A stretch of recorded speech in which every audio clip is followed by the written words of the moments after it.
Cuando un grupo de ciudadanos, de personas que generan acciones que pueden ser non santas, si empiezan a pelearse y lo más grave aún, esas pugnas se hacen públicas, se produce o podría producirse una guerra de barro. Y estas personas pues no quieren quedar en evidencia porque si yo te tiro lodo y tú me respondes con lodo, quiere decir que ambos estamos implicados y ambos estamos sucios. Bueno, lo que hizo Ángel Hernández en su comparecencia al programa El Sol de los Sábados, pues debe ir preocupando al gobierno y también, por supuesto, al presidente Luis Abinader. ¿Por qué? Él asistió a esa emisora y fue a ese programa, aunque todo el mundo dice, bueno, pero debiste ir al programa donde se originaron unos cuestionamientos, ¿no? El 26 de agosto de este año, el comunicador Pedro Jiménez, en El Sol de la Mañana, de la misma estación, pues dijo que en la gestión de Ángel Hernández como ministro de Educación, pues se produjeron pagos millonarios superiores a los 70 millones de pesos a empresas por obras que nunca fueron ejecutadas, ¿no?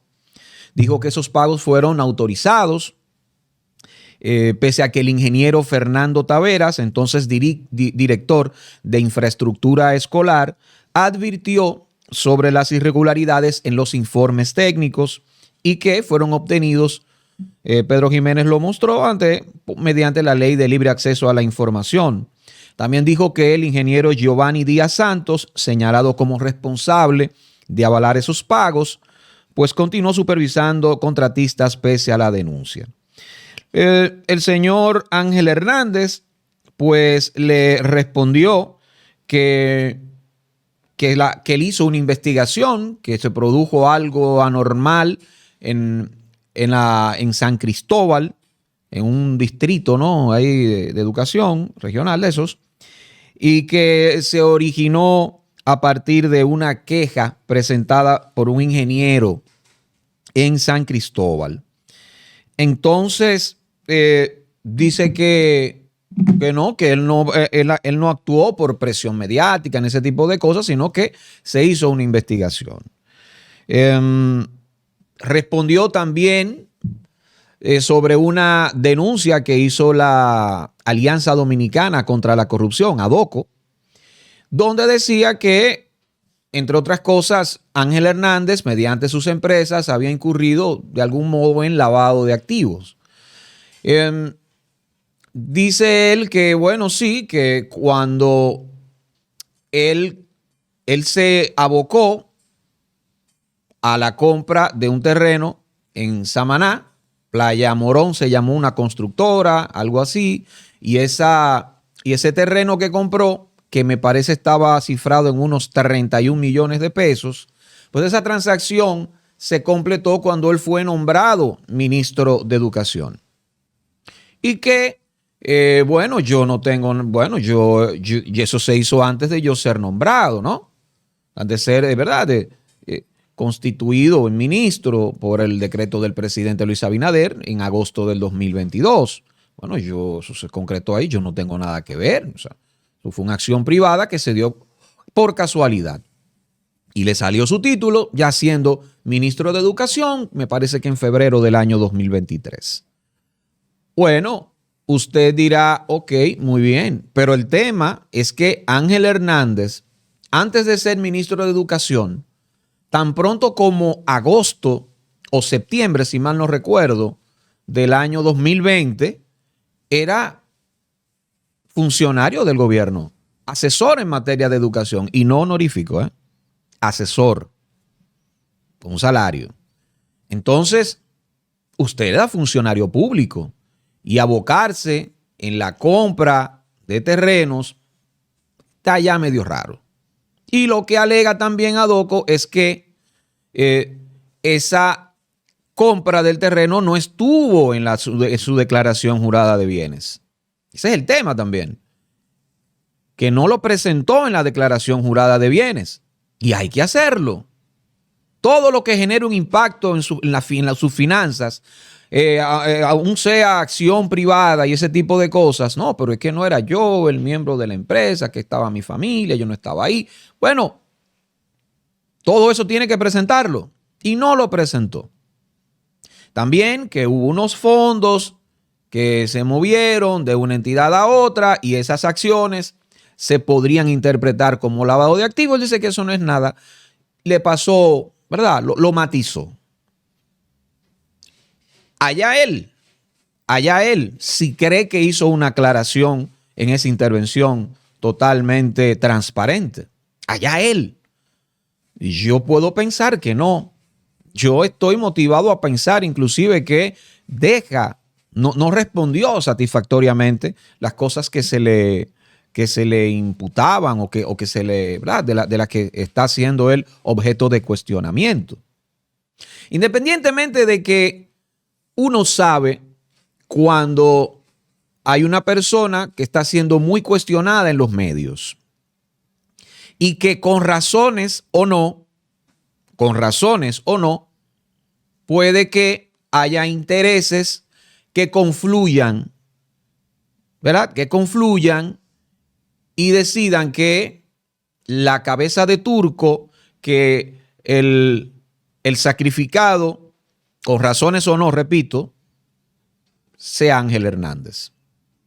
Pero obviamente eligió un espacio controlado donde sí hubo preguntas interesantes, pero digamos muy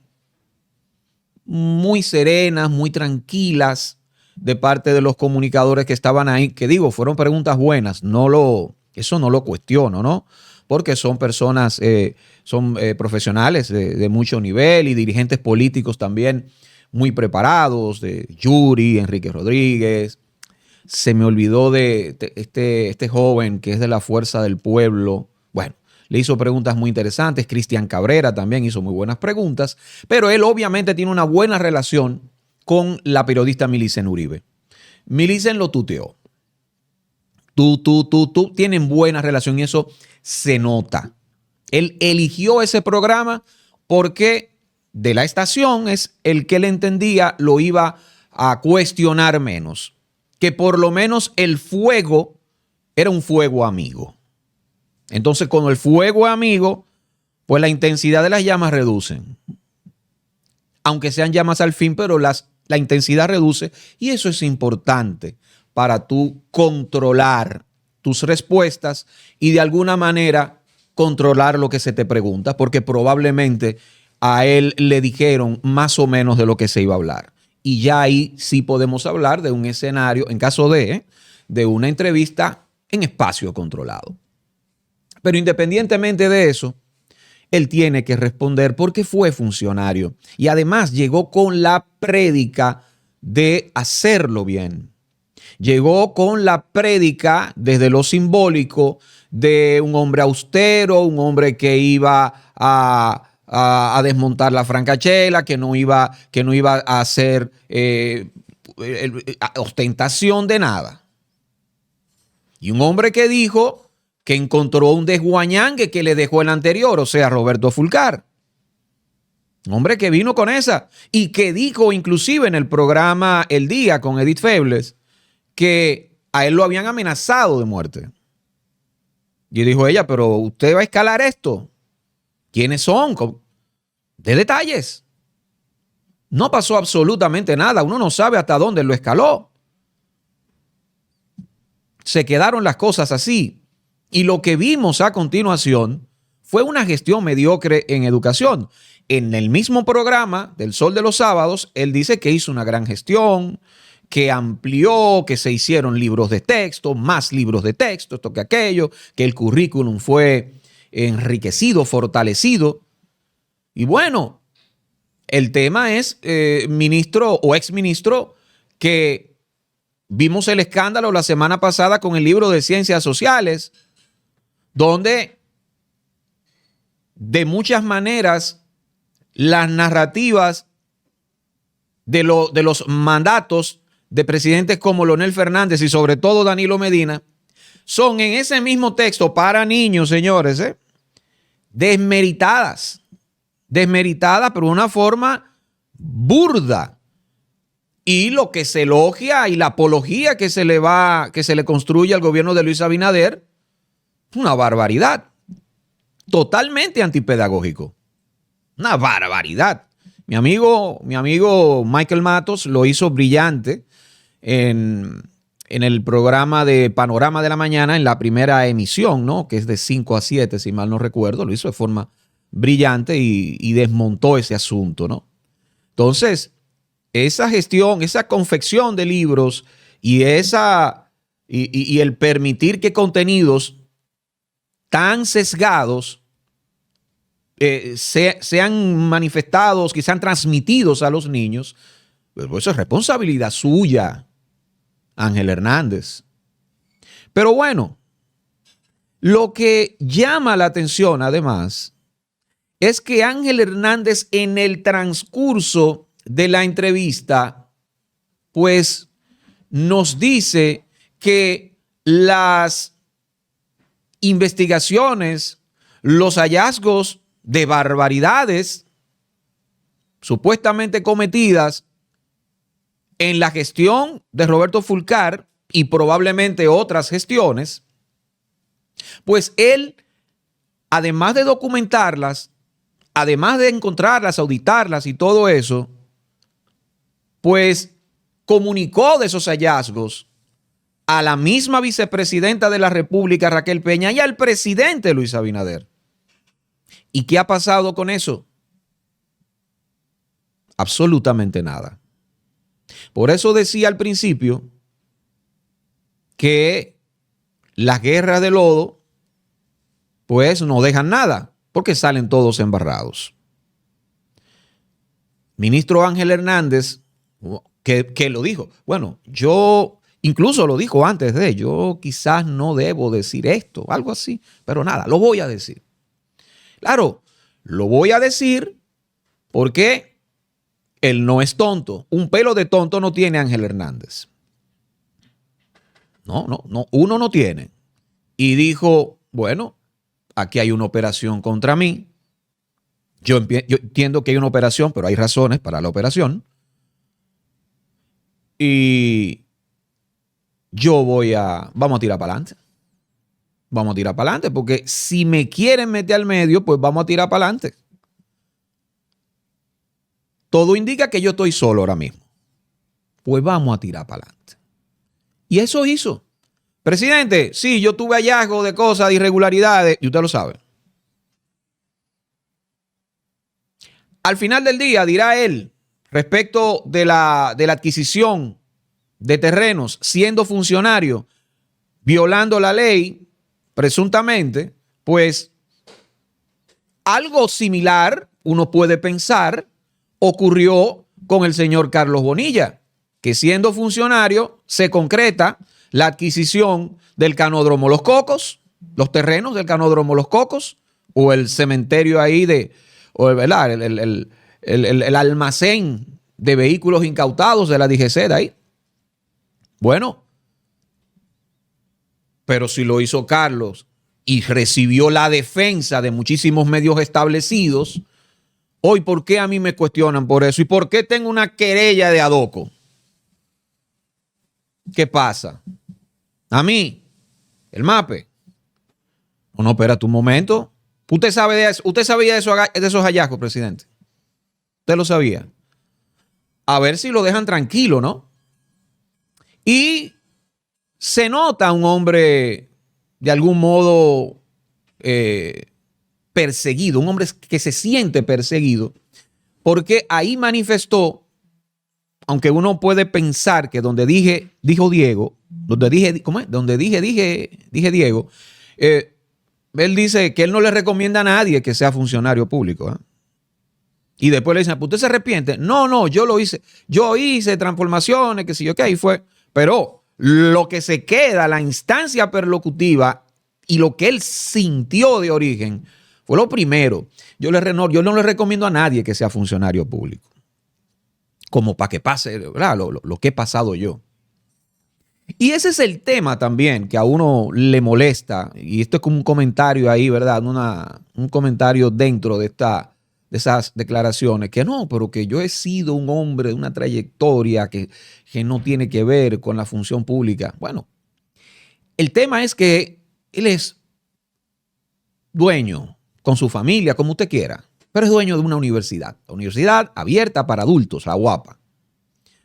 ¿Qué hacen las universidades si no beneficiarse del Estado? No te metas al Estado. Bueno, pero si usted tiene una entidad que recibe fondos públicos, que recibe subvenciones, y sabemos cómo la mayoría de las universidades reciben canonjías y beneficios bárbaros, porque al final del día te cobran matrícula y todo. Reciben muchísimos beneficios de los gobiernos, del Estado. Entonces, eso son cosas muy relativas. Por eso esa prédica de muchos empresarios o de muchos empresarios poderosos, ricos, no, que el gobierno, que lo público, mira el daño que te hacen. Bueno, muchos de ustedes, en su gran mayoría, todos los que tienen mucho dinero en este país, todos transversalmente se han beneficiado de lo público y han disfrutado de privilegios. Todos, yo no tengo ninguna excepción ahí. Y mucho menos Ángel Hernández, que ha sido funcionario 2 veces, porque él mismo dijo en la entrevista que fue hasta ministro de Educación casi en funciones un tiempo, cuando Milagros Ortiz Bosch hizo la precandidatura estuvo en su campaña para lograr la nominación presidencial en el año 2003. Y él estuvo en el Ministerio de Educación con ella. Por eso es que se habla de que Ángel Hernández es un cuadro de Milagros Ortiz Bosch. No sé. Pero la verdad es esa. Se le ha puesto difícil Ángel Hernández a Luis Abinader, al presidente de la República, porque le dijo que tuvo hallazgos de irregularidades y que se los reportó a él y a la vicepresidenta. A la vicepresidenta, en un momento, recuerden que estuvo al frente de un gabinete ahí de educación. Porque hablan, no, la eficiencia de la... Bueno, a la eficiente vicepresidenta de la República le informaron de actos de irregularidades y nada hizo. Como tampoco nada hizo el presidente Luis Abinader. Entonces, también pone de relieve, no lo dice, pero es lo que uno piensa, Ángel Hernández deja instalado algo de que si me persiguen ya saben por qué. Puede haber un componente de retaliación. Puede haber ese componente de que hay diputados, de que hay senadores que guisan también en educación y que él le cortó el agua y la luz o lo limitó. O quizás les limitó la búsqueda, porque eso también puede pasar. Todo confluye, es una tormenta perfecta lo que se está dando en torno a Ángel Hernández, lo que yo pienso que tiene responsabilidades y hay cosas que no manejó bien y que tienen que ser investigadas y que resultó una decepción total. Eso también es cierto. Eso también es cierto. Y el gobierno de Luis Abinader, cada día, señores, cada día se le va cayendo ese castillo de naipes en el cual erigió su imagen, en el cual ha erigido su narrativa, sus campañas, sus propagandas sobre la transparencia, sobre la pulcritud, toda esa cháchara sobre la que se han sustentado, pues se cae constantemente. Es un gobierno decepcionante y probablemente, digo probablemente no, pero yo estoy casi seguro, yo estoy seguro de que va a ser el peor gobierno que hemos tenido desde la instauración, supuestamente, ¿no?, de gobiernos democráticos en nuestro país. Yo estoy seguro de eso. Porque en todos los indicadores están en rojo. Todos los indicadores. Y sobre todo los que pesan a la hora de sacar un gobierno a patada de una nación, de su administración, que son los económicos. En todos los indicadores, señor económico, estamos en rojo. Absolutamente en todos. Y la amenaza de una inflación ante ese aumento progresivo que tiene la tasa del dólar. Pero hay que armar narrativas, hay que elegir al sacrificado de turno, si hay razones, si fue uno que a lo interno del partido no me va a dar tanto problema porque tiene muchos rivales enconados, me causa menos problema, menos ruido, le doy para allá. Vamos a expulsarlo. Vamos a exponerlo. Y eso me da oxígeno para yo seguir desguazando al Estado. Porque eso es lo que están haciendo. Desguazando el Estado para privatizarlo todo. Esta es La Quinta Pata. Yo soy Edwin Cruz. Recuerda suscribirte, activar campanita, darle a me gusta para seguir creciendo, compartir y todo eso.